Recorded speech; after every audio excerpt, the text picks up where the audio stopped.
Wow, Umran Malik is too hot to handle. Better batters have struggled against his pace, so you can understand Messrs 9, 10, 11 just not being able to have an answer. In the end, it's turned out to be a quadruple wicket maiden in the final over of an IPL match. Jeez, I don't think I've ever used that term before. I don't think Ian Bishop and Sanjay Manjrekar in all the years of broadcast have used the term quadruple wicket maiden. It's come in the IPL, it's come courtesy Umran Malik, and it has left the Punjab Kings at 151 from their 20 overs. 60 of those came off the bat of Liam Livingstone in 33 balls. Do the math then, the remaining 91 have come in the balanced number of deliveries. Would you like to do the math? 91 of 97 and then 60 of 33. But let's start with Umran Malik. That was something. Yeah, quadruple wicket, and I think the last ball of the previous over, Bhuvaneshwar Kumar got a wicket. So, strange things. 5 wickets in 7 balls. Yeah, 5 wickets in 7 balls, and a maiden is perhaps maybe an IPL record because the 20th over.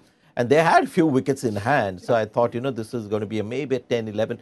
But a lot of the damage was done before as well. And this is where Sunrise Hyderabad, we were talking, Raunak, about their pace bowling.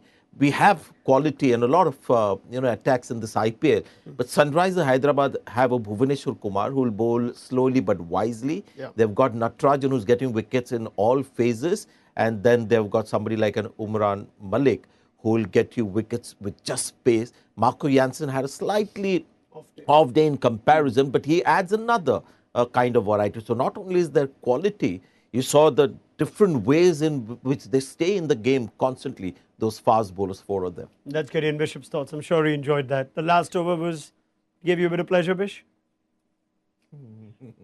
Look, just watching Umran Malik fills me with pleasure generally. The way he bowled in the last game, a number of people have been talking about, how much potential this guy has. And today we saw another growth step in his development, right? And one of the big things that I've been focusing on with him is seeing how he bowls, what type of delivery and when, just apart from the pace, but knowing when to go full, when to go short. And that was absolutely brilliant there today from him.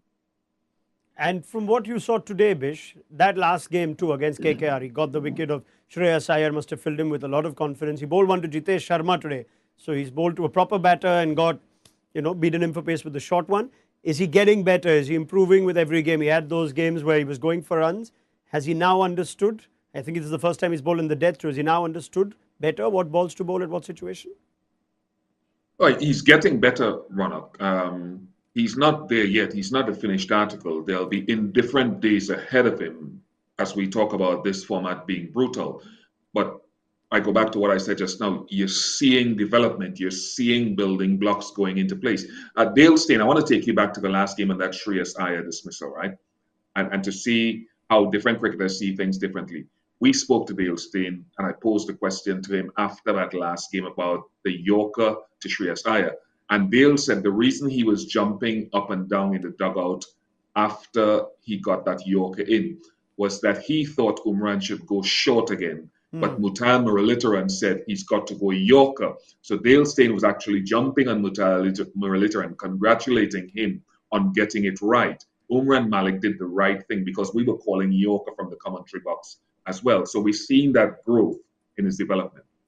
Yeah, and you must give credit, I guess, to those that are managing and guiding Umran Malik. Somebody, the Sunrisers, decided this uncapped player, the back of less than half a season, is worth retaining. You then had the likes of Steyn, Muralidharan and that team. You have Tom Moody, all friends of the T20 timeout, I must say. But the use of Kane Williamson or the entire management that have come use. He's not bowling in the power play, Sanjay. He bowled overs 8, 10, 12 and then came back to, I think, bowl his first over this late in this year's IPL. The use has been spot on. Kane Williamson, brilliant with the pace bowlers. I've just marked down where Natarajan has bowled. He bowled the 5th, then he bowled the 14th, 16 and 18. So those are tough overs, when the game goes either this way or that way. Bhuvaneshwar Kumar, interesting, the 1st and the 3rd over, and then he bowls the 17th and the 19th. So experienced guys have been given the tough overs while this young sensation has been allowed to blossom. 8, 10, 12 and 20. 20, when your team is on top, is one of the easier overs to bowl. Again, if not for the last over, he would have perhaps gone again and 10 runs and over. And Sunrisers would have played him yet again because there's obvious talent to see. There will be growth, there will be few new weapons that he'll add to his armory. There'll be the slower balls and stuff like that. But for now, just being straight, quick, like we saw with the two balls to the tail enders, and to Jitesh Sharma was a straight, short ball. As long as he bowls straight, the length variation is there, he's going to be a handful. Yeah. Tactically, Kane Williamson too in that last over with Odean Smith there who can still hit a big ball. Nobody at mid-off, nobody at long-off, nobody at long-on. We put up the numbers, all the runs coming behind. So clearly they are working this out. They've been spot on. Yeah, and that's why I believe, I keep saying about T20 captaincy, makes such a huge difference. We have a recent example of Morgan taking his team to the finals with no contribution as an individual. So Kane Williamson, even if he's not getting runs, this kind of leadership. And he realized that if Umran Malik bowls quick and into the body, there's no way anyone has the shot to hit him straight over mid-on and mid-off. Slightly slower bowlers who can play those shots. Umran Malik, no. Bish, thoughts on Williamson's captaincy? He's leaving an imprint on this team. Yes, he's an astute captain. Look, he's had Lucky Ferguson with him, for example. He's had Bolton Southey to lead, so he understands the nuances of the game. The one thing I'd say there, and I'd agree that captaincy is important. We had this dialogue last year on this platform, but you still have to have the tools to back up your leadership, as good as your leadership is. And I believe, though, Sanjay, I'll sort of counter or add to what you're saying. The captain has to perform, because as good as Morgan was with his captaincy last year, remember, he's not in the IPL this year. No one took him back because he's not scoring runs, as good a captain as he is. So Williamson knows he's a champion captain, but he has to score runs as well. And, again, we have to talk about the pitches here that, these young fast bowlers have got. We had Yash Dayal the other day as well, beating, we saw a particular player shot square on the offside. The pace and bounce in the pitch beat him.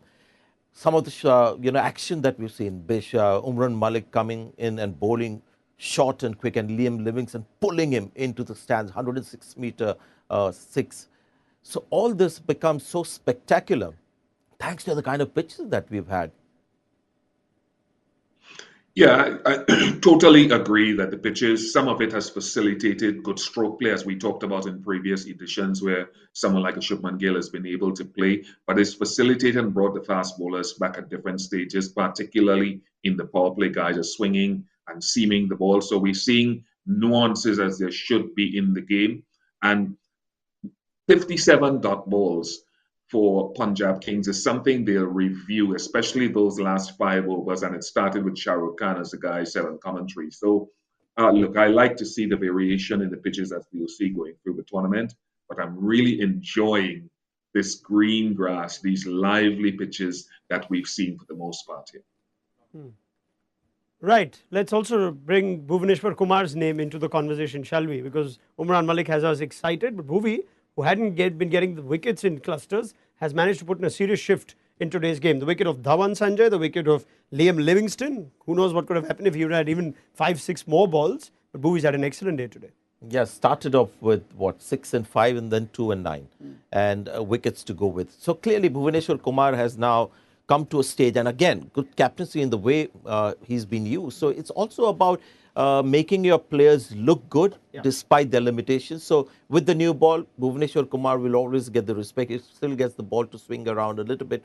They don't use him at all in the middle stages, because that's when, there is a good chance that somebody like a Liam Livingstone would launch into a Bhuvaneshwar Kumar. But come the final few overs where the batters are also under pressure, the wisdom and the experience of Bhuvaneshwar Kumar, he's not 140-50. Just manages to keep batters quiet. So excellent usage of a bowler who's not in his prime, has his limitations. And this is what captaincy is all about. Make your players look as good as possible. And as we quickly wrap this up, we can't forget the Liam Livingstone innings. But Bish, if you could elaborate on that point, he's got 60 of 33, and yet it looked like for the last 4 overs, he wasn't even batting. We hardly saw him get the strike. You could clearly see that would have derailed Punjab's plans. They looked good at one stage, 114 for 4 with 6-7 overs to go. You thought if Livingstone's going to bat till the 19th over, They should have got a lot closer to 180. What's happened? How do you assess this odd sort of innings where Livingston's been at one pace and everyone else seems to have struggled? 122 for 40 end of 15, so they were on target to get something around 180. And again, it goes back to Shah Rukh Khan not running that two, fitness coming into play there heavily. Should have taken the two. Then Odean Smith couldn't get bat and ball, so that's a period of the game for them to review. It's not Livingston's fault. He is one of my go-to players to watch across white ball cricket in this generation, but they have to review that. He should have gotten more strike. All right. We will come back to this Livingston chat. It's a heck of an innings by Liam Livingstone, his third 50 this season for the Punjab Kings. But with 151, as Kane Williamson and Abhishek Sharma walk out, you think they're still short, Sanjay? Fancy Sunrisers to chase this? Yeah, let's look at Abhishek Sharma, Kane Williamson, Tripathi, Makram and Puran. Is that a yes or a no? Yeah, I mean, immediately the viewers are following the IPL, they're saying, yes, yes. And there's nothing wrong with the pitch. The ball is coming on nicely. Yes. Should be easy, Bish? They should get it. It's just right in the wheelhouse of Sunrisers Hyderabad, unless Rabada can produce some magic earlier. Okay, don't rule it against him. He was not interested in even an extra run on the last ball, was Kagiso Rabada. So hopefully it won't matter at the end. Either way, let's see if Punjab can make a fight of it. Otherwise, this is Sunrisers' game to lose. As per Ian Bishop and Sanjay Manjrekar, we'll pick up the chat at the end of it and also build up to Gujarat against Chennai. Join us then on Maruti Suzuki Presents ESPN Cricket Info T20 Timeout, powered by IQ 95G.